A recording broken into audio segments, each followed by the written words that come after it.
Welcome back to Trials and Tribulations. Today we're going to focus a little bit on this banking crisis that's going on in the United States.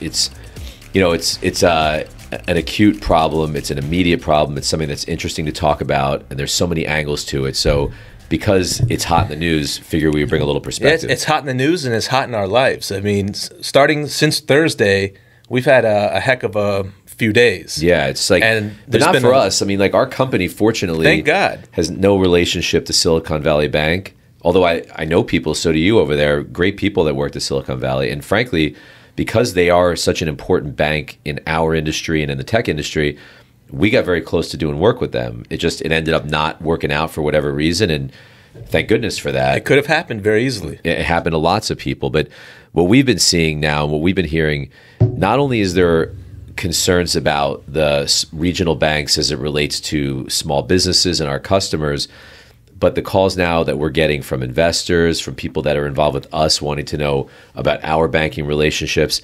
And what I've found to be most interesting is, whereas our bankers are usually the ones that are doing all the due diligence on us and asking us a lot of questions, suddenly it's important that we ask our bankers questions about the health and the vitality and the ability of their bank to weather this type of storm. We have fantastic relationships with our bankers and with our investors, and it was easy for us to ask them just as friends. We were calling them and say, hey, before we even get into our questions, how are you doing? Because we know how many calls we're getting.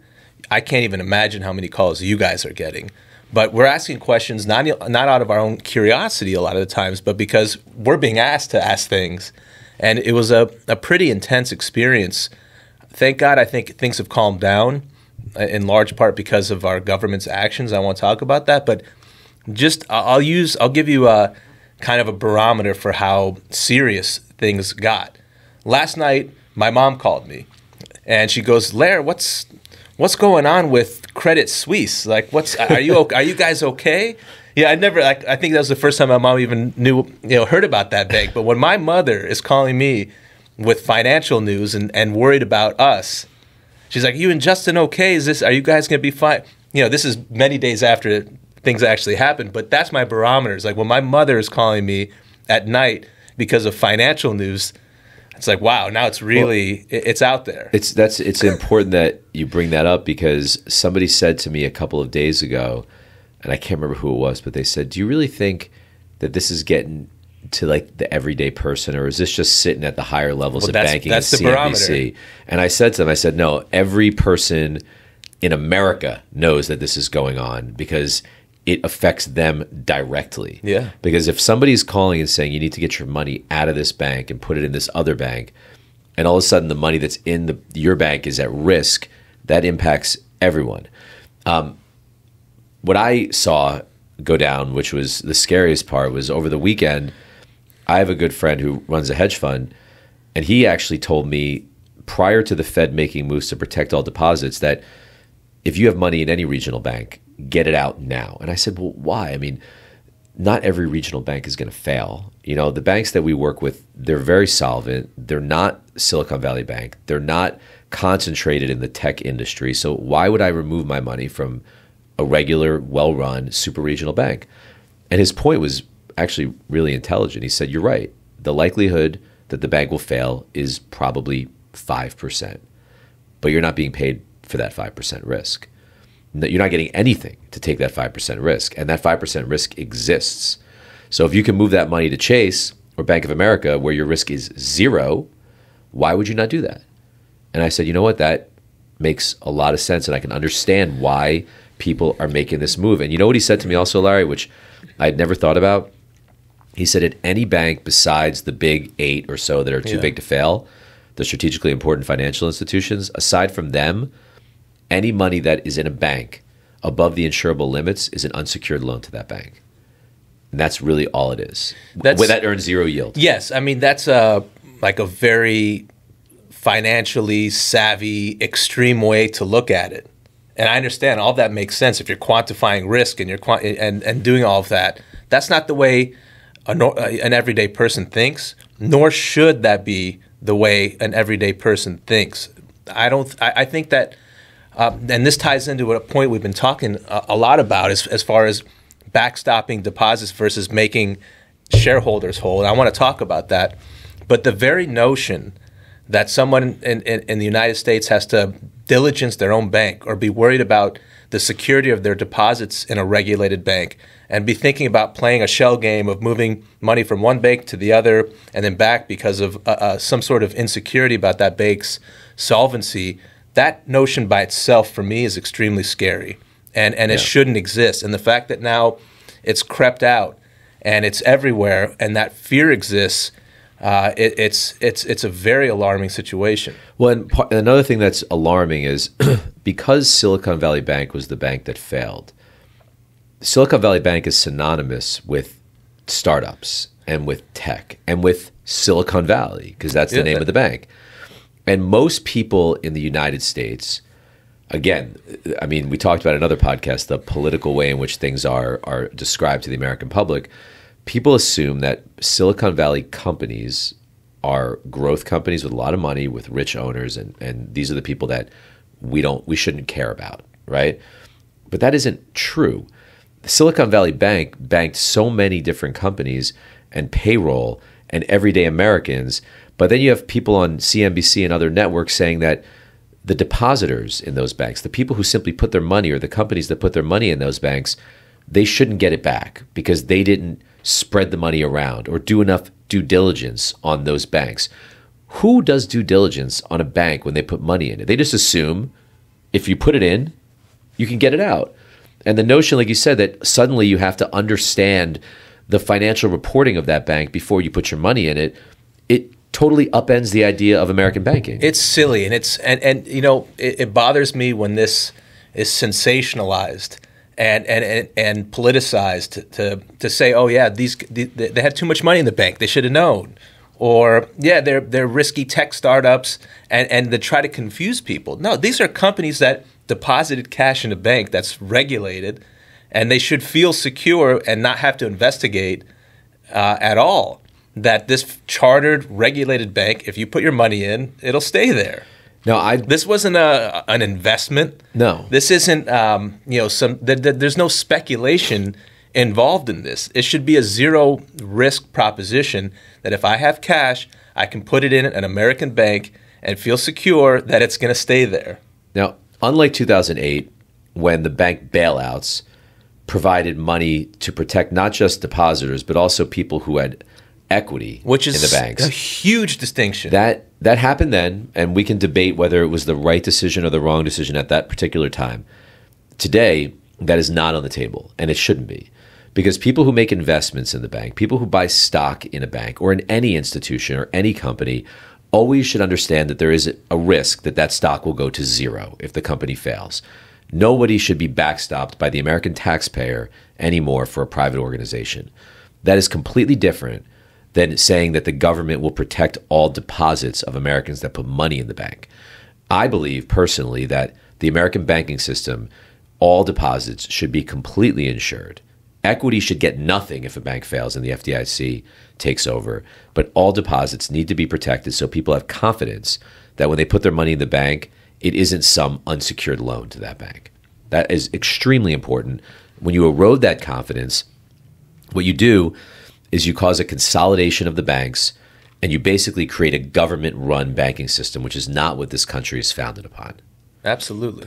I think if there's one thing that we can convey in our conversation is to disrupt that confusion about guaranteeing deposits versus making the owners of the bank whole. Very different things.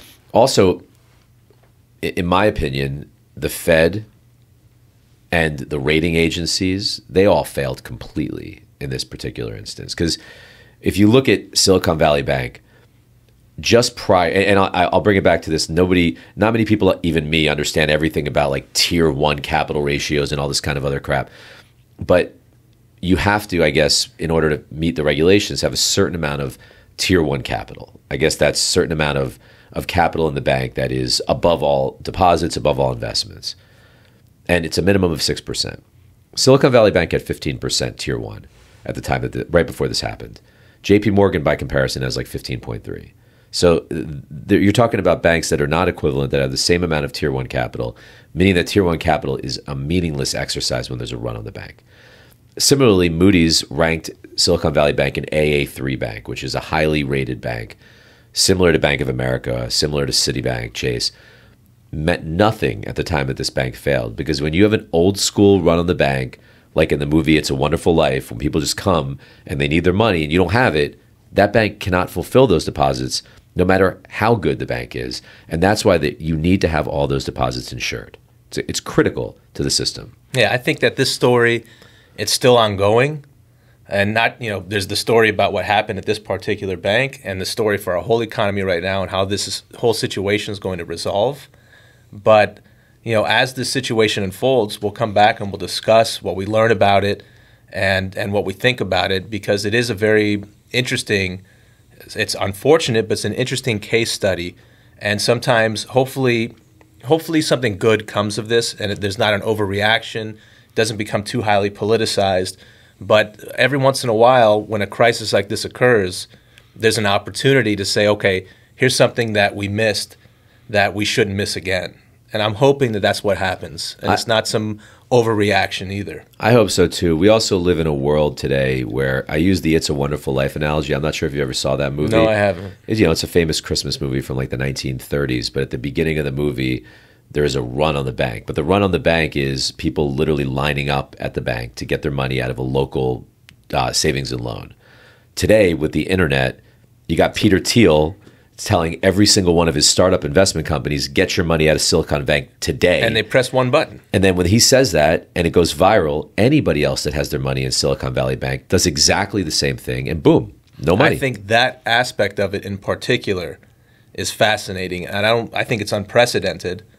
And it's a combination of communications technology, and I think it's also, you have to combine that with who exactly were the customers there and how they communicate amongst themselves. Well, it's a Twitter accelerator. If you have a platform and you tell people to do something and then everybody follows suit and contagion occurs, that contagion happens not within days, it happens within seconds.